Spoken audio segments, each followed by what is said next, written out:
Alors là, c'est inquiétant. Salut tout le monde, c'est Kirby54. À travers cette nouvelle vidéo, je souhaite que l'on revienne sur les chiffres catastrophiques de la vidéo d'hier qui concernait 5 accessoires de la N64 ultra inconnus. Et j'aimerais comprendre pourquoi cette vidéo a atteint des chiffres catastrophiques en nombre de vues, en nombre de likes, en nombre de commentaires. Je crois même que je n'avais pas fait ce chiffre-là depuis mi-2017. Ça fait un petit coup de froid dans le dos, mais à travers cette vidéo, je souhaite comprendre pourquoi cette vidéo a atteint des chiffres misérables. Et c'est pour cela que je vais vraiment avoir besoin de vos conseils et surtout de tous vos commentaires pour essayer de trouver la source du problème. Parce que c'est pas possible de faire seulement même pas 8000 vues en moins d'une journée. Il y a forcément eu une couille dans le pâté. Il est vrai que je m'étais juré depuis le début de cette année que je ne prêterais pas attention au nombre de vues de mes nouvelles vidéos parce que je peux rentrer dans une sphère infernale et ne pas être tranquille par rapport à mon avenir. Mais il ne faut pas oublier qu'étant donné que ma chaîne principale est ma source de revenus principale qui me permet de vivre de ma passion, il faut tout de même que j'ai un œil sur mes statistiques. Après tout, par rapport aux années précédentes, j'ai baissé mes objectifs pour justement être plus tranquille. Avant, je m'étais fixé 30 000 vues pour chaque nouvelle vidéo. Là, j'ai baissé à 20 000 vues. Je sors moins de vidéos sur la chaîne principale.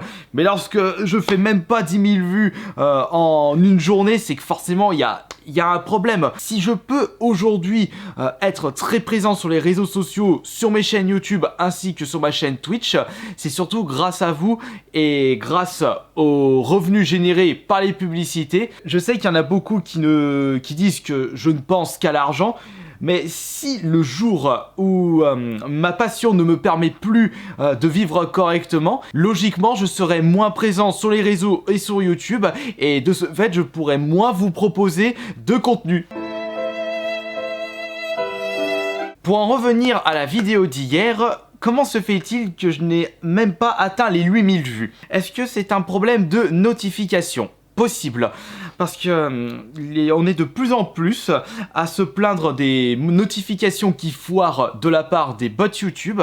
C'est pour cela que j'aimerais savoir dans l'espace des commentaires qui a reçu la notification de la vidéo d'hier. En plus, j'ai comme l'impression que cette vidéo n'a pas du tout été référencée. Est-ce que c'est par rapport au titre de la vidéo? Il est vrai que vous avez été plusieurs à avoir remarqué le réupload de cette vidéo, puisque j'ai compris que lorsqu'une vidéo n'est pas du tout référencée, on peut le voir de suite après genre 4-5 minutes d'upload. Si la vidéo n'a même pas atteint les 100 vues de mon côté, c'est qu'il y a eu un gros souci de référencement et de notification. Mais le problème c'est qu'en même en réuploadant la vidéo, on a encore eu ce problème là. C'est pour cela que par rapport à ces problèmes de notification, je vous sors à la Wall Again For You cette nouvelle vidéo pas du tout travaillée pour voir si celle-ci aura des soucis de notification.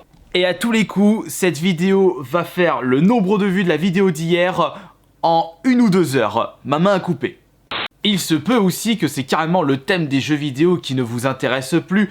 Si on regarde les vidéos sorties de ces 2-3 dernières semaines, si on enlève le vide-grenier qui restera l'une des séries phares de ma chaîne YouTube, ainsi que le test de la fausse console, la vidéo qui a généré le plus de vues, c'est celle-ci. Qui n'est même pas une vidéo de jeux vidéo, mais une vidéo de cuisine. Si ça se trouve, mon avenir sur YouTube se portera sur la cuisine.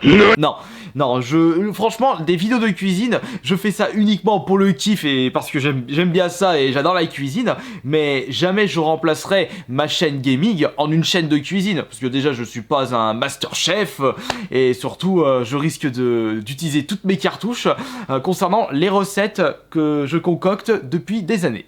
Peut-être que le concept des tops ne vous intéresse plus du tout, tellement on en a bouffé depuis des années sur YouTube.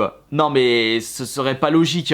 Il y a des chaînes de top qui continuent à cartonner en YouTube France. Je vous avais déjà proposé des tops de cette façon-là avec le chiffre 5 il y a bien longtemps, avec par exemple les 5 jeux à posséder. Plus récemment, j'avais fait les 5 histoires insolites de la PS4. Oui, peut-être que le système du chiffre 5 ne vous intéresse pas du tout. Enfin, pardon, ne vous intéresse plus, parce qu'auparavant ça vous intéressait bien.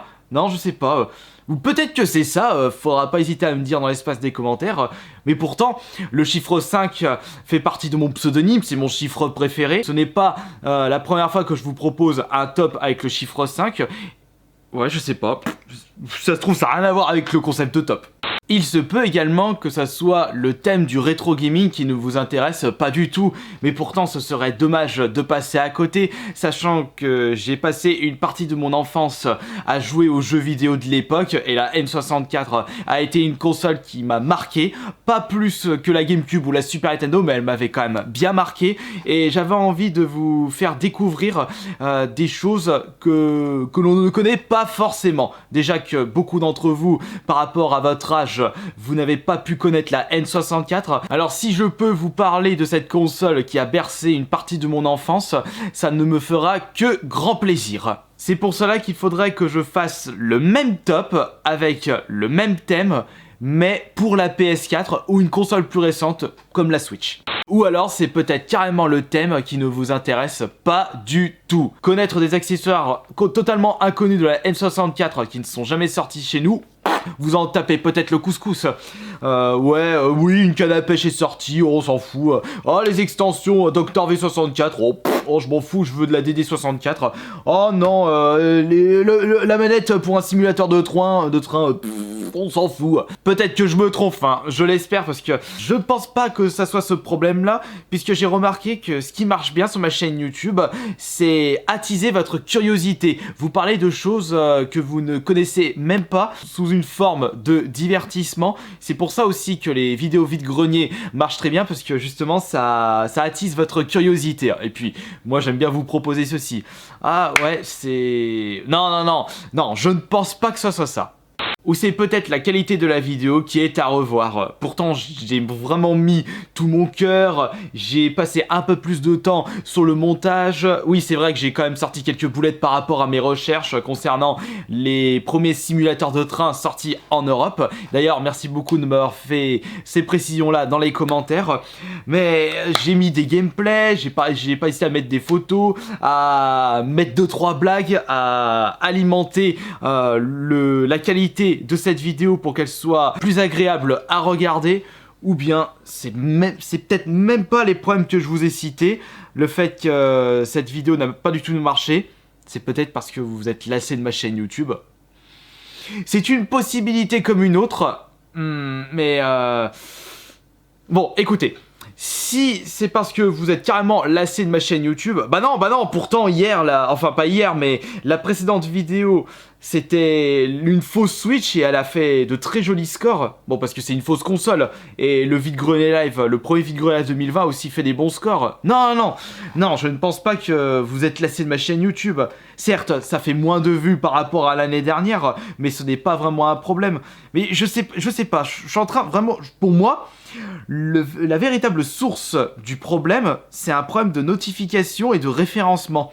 Si ça se trouve, j'ai peut-être utilisé un terme dans les tags ou dans le titre qui n'a pas vraiment plu au bot YouTube. Ça se trouve, le problème ne vient que de là, ce serait tout con. Ouais, mais ce serait tout con, mais ce serait dégueulasse. Enfin bon, j'espère que nous allons pouvoir débattre de ces chiffres catastrophiques dans l'espace des commentaires. Et n'hésitez surtout pas à me donner vos conseils pour la suite de l'aventure YouTube pour la chaîne principale. Je pense d'ailleurs que je vais plus... privilégier les séries que vous appréciez, mais même ça c'est compliqué parce que les vides-greniers, il faudra attendre mars pour la véritable reprise. Les fausses consoles, j'ai déjà presque fait tout le tour. Fortnite, ça intéresse plus personne. Les tests de consoles trouvées en vide-grenier, bah faudrait que j'en trouve, et surtout j'ai déjà fait tout le tour. Ou alors faut que je trouve un nouveau concept. Bon, ça viendra, c'est pas un problème. En attendant, je souhaite vraiment vous remercier de votre fidélité, de tous vos soutiens, vos likes, vos commentaires, le fait de vous être abonné à ma chaîne YouTube, mais également sur mes autres chaînes YouTube comme AS Minotaur ou Jonathan, même si je poste plus grand chose sur cette chaîne YouTube, également sur ma chaîne Twitch. Enfin bon, ce qui est sûr, c'est que je mettrai tous les moyens en place pour vivre le plus longtemps de ma passion et par conséquent vous proposer beaucoup plus de choses et ça pendant des années et j'espère jusqu'à que je ne suis plus de ce monde. Ciao!